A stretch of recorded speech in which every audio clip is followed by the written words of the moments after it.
Before dawn, June 6, 1944, the sea held its breath. Beneath the cold waves, the greatest invasion in history waited to begin. They called it Operation Overlord. The gamble to free a continent, 156,000 souls bound for destiny. A storm raged across the channel. Eisenhower listened, paused, then whispered, "Okay, let's go." Engines growled awake. From England's shores, 6,000 ships pushed toward the horizon. Some prayed, some smoked, some stared into the gray sea. Each man knew this could be his last sunrise. Hours before the fleet moved, the sky came alive. 13,000 paratroopers jumped into the night. Scattered by wind, they landed miles off course, alone behind enemy lines. A message crackled over London radio.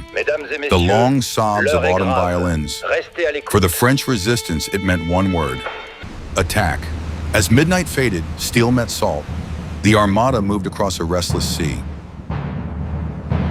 Along Normandy's cliffs, German sentries watched the fog, confident but blind. Coming! Prepare to fire!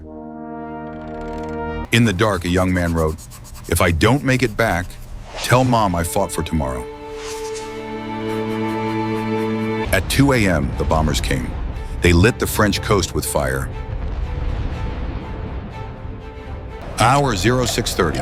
One word passed through the fleet: go.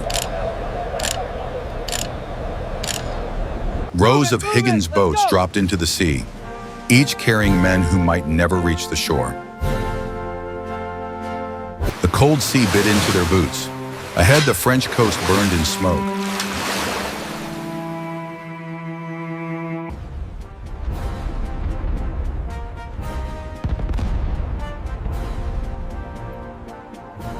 At Utah Beach, a wrong landing became salvation.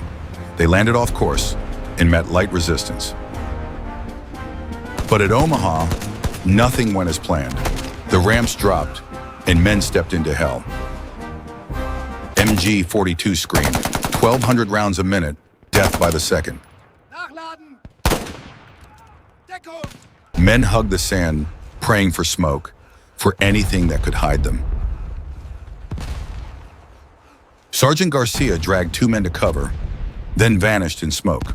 His story ended where freedom began, and the storm had just begun. Omaha became a slaughter ground. Bodies drifted with the tide. The sea turned red. Yet through bullets and screams, men crawled forward. Every inch forward cost blood. Every heartbeat counted as luck. Still, someone shouted, "Move! Don't stop here!" Move forward! Don't stop here!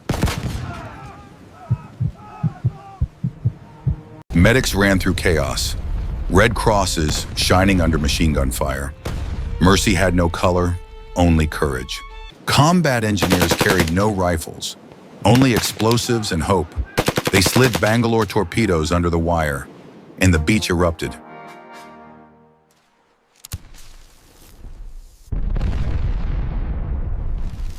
Keep 200 Rangers climbed a 30-meter cliff under fire to find the guns were gone. They took the cliff anyway.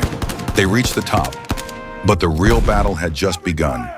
Grenades, bayonets, and raw courage decided who would hold the cliffs.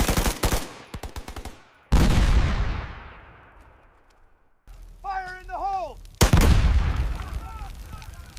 Inside concrete bunkers, the 352nd German Infantry held fast. Their MG-42 sang the song of death. By noon, only 90 Rangers remained alive, but the cliffs were theirs. The path inland was open. Across the water, Churchill tanks rolled off landing craft. Bridges unfolded, armor led the way. At Juno Beach, Canadians met walls of wire and fire, but their courage burned hotter. British commandos stormed Sword Beach beside Free French troops, fighting not for orders, but for home.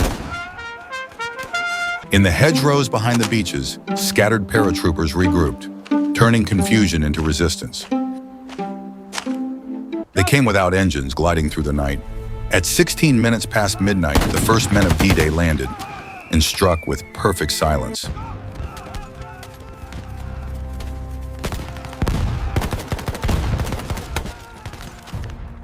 Before dawn, British gliders captured Pegasus Bridge, a lifeline across the river held by 50 men against 1,000. Rommel was in Germany for his wife's birthday. The Atlantic Wall fought without its master. In England, Eisenhower listened to silence between radio reports. He had sent them into fire and could only wait. Sherman tanks rose from the waves like monsters of steel. One burned, another pushed forward, and broke the wall. Smoke filled the air, but one voice rose above it all. "Forward, damn it! Forward!" They charged the ridge, grenades in hand, hearts on fire. Every explosion pushed them closer to victory. By afternoon, the German line cracked. Through smoke and blood, hope broke through with it. From the hedgerows, Panzer IV's charge, the last desperate strike of Hitler's army. Far offshore, USS Texas and USS Arkansas turned their guns inland. The sea flashed, thunder answered thunder. Shells fell like rain. Panzer turrets spun into the air. When the smoke cleared, the counterattack was gone. As dusk fell, the guns fell silent. On the bloodied sand, the flag rose. Freedom had found its voice again. When the smoke lifted, the world looked older. The sea whispered to the dead and the living listened. Tents rose on the sand. Medics worked with trembling hands, trying to hold life in their palms. Bulldozers replaced rifles. By nightfall, the chaos of battle became the order of victory. From shattered houses, French families stepped into daylight, eyes blinking, hearts trembling, but free again.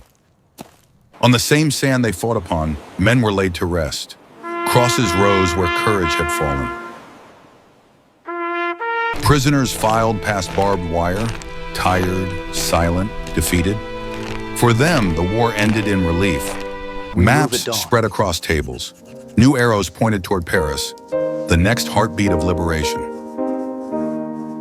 Rommel returned to Normandy the next day, not to command victory, but to witness its end. The fortress he built had become a grave. 4,400 Allied soldiers never rose again, but their silence built the bridge to victory. A medic found a letter in a soaked backpack. "Dad, I think I'm doing something important." When guns stopped, the sea spoke again, softly, endlessly. For a moment, even the wind sounded like prayer.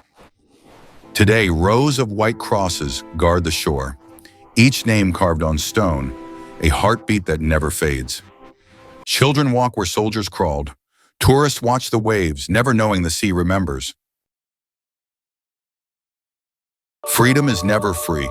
Its price is written here in names and silence. Eisenhower said, "We proved that hope still matters." And somewhere in the surf, the echoes agreed. The flags of 4 nations rise in the same wind, proof that courage needs no language. Laughter fills the beaches again. Life returned because they gave theirs.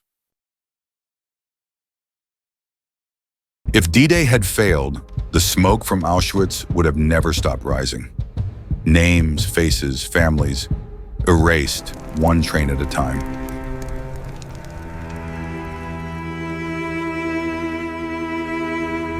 They marched whole villages into fields, and silence followed the gunfire. If D-Day had failed, this silence would have covered the earth. In Warsaw, they burned the city to ashes, brick by brick, child by child. If D-Day failed, every city would share its fate. If D-Day failed, the children would never grow up. Their laughter traded for fear. Some were taught to hate before they could even spell their names. If D-Day failed, the map would be rewritten. In blood, a world where freedom was forbidden and mercy extinct. Had D-Day failed, darkness would have spread across the world. But it did not, because ordinary men refused to yield. War reveals the worst of us and the best of us.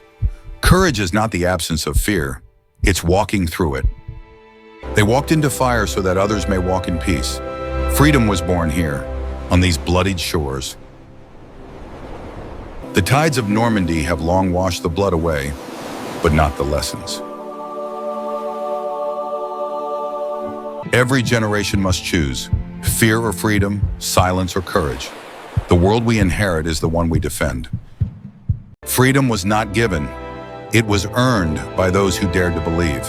Their courage built tomorrow.